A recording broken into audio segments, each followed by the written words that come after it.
So, good day mga ka-Mr. B. Meron tayong client ngayon from Maricaban, Pasay City. Yan. So, nagpalagay si ma'am ng pang-cover siya.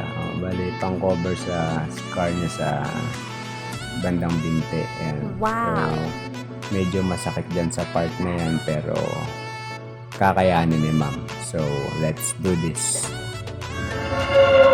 Mr. Blue Skin Art presented. Most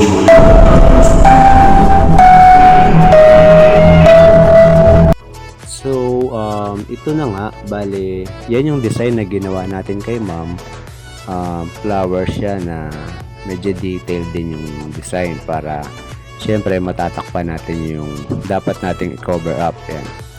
So, tulad ng lagi natin ginagawa, sisimulan pa rin natin sa baba yung pagtatato natin pataas para hindi nabubura yung stencil na ginawa natin at nandun pa rin yung bawat detalye na kailangan natin gawin. So, ito na siya ngayon. Natapos na natin yung flower na nilagay natin. Oh my kay God! ma'am. Goods naman. Nagustuhan naman siya ni ma'am kaya okay siya, okay. Maganda yung pagkakagawa natin.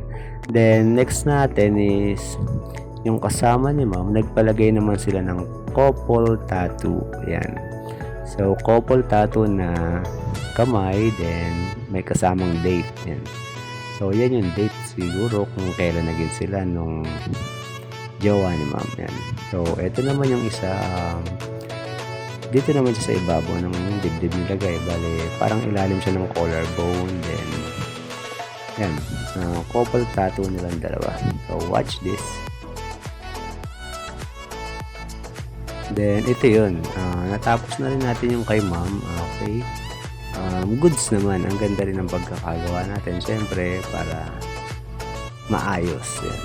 Dapat ayusin talaga natin ang bawat gawa natin ng pyesa natin. Yan. Para babalik-balikan tayo ng client natin. So, salamat sa inyo ma'am.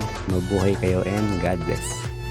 Yan. Siyempre, don't forget to like and follow my Facebook account para mas updated pa tayo sa mga bago pa nating video na gagawin. Okay? Salamat.